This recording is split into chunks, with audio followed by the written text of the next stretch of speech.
السلام عليكم، ان شاء الله تكونوا بخير. ماشي ضروري طيبي البربه عاد تصيبي منها الشلاضه. غادي نشارك معكم شلاضه ديال البربه خضراء او البربه طريه ما طايباش كما كنشريوها كنستعملوها، وغادي نشارك معكم كيفاش ديروا لها باش تجيكم بنينه بزاف وتجي لذيذه وما تشبعوش منها، وكنستافدوا على جميع الفوائد اللي كاينه في البربه.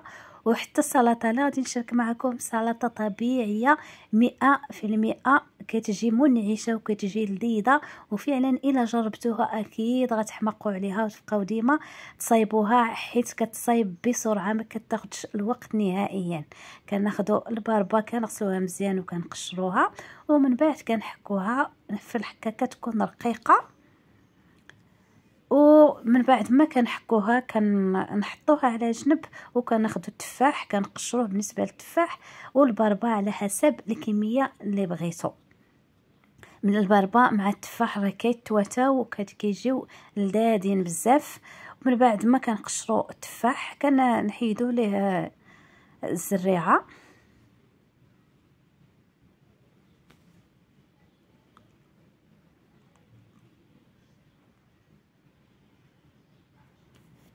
وكناخذوه كنحكوه في نفس الحكاكه اللي حكينا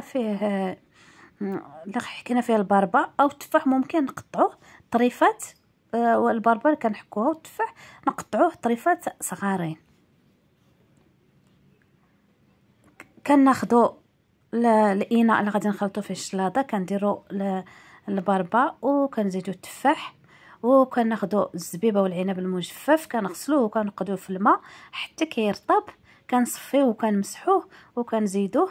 ومن بعد كنزيدو شويه ديال العصير البرتقال، ممكن نزيدو العصير ديال الحامض عوض البرتقال، يعني على حسب الاختيار ديال كل واحد. ومن بعد كنزيدو العسل على حسب الذوق، اللي ما متوفرش عنده العسل يدير السكر، يعني السكر على حسب الذوق ديال كل واحد. ومن بعد كنخلطوا المكونات مزيان حتى كيتخلطوا،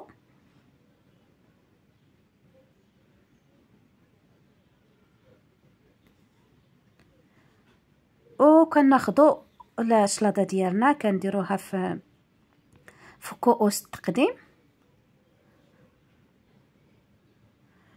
وبالنسبه للمكسرات على حسب الاختيار ديال كل واحد، انا درت شويه ديال القرقاع. بالنسبه للقرقاع كيجي مع التفاح والبربه كيجي لذيذ، كندير شويه ديال القرقاع الفوق، وهكا كنحصلوا على شلاضه مغذيه وصحيه ومفيده وطبيعيه 100%. ان شاء الله تجربوها ونال الاعجاب ديالكم.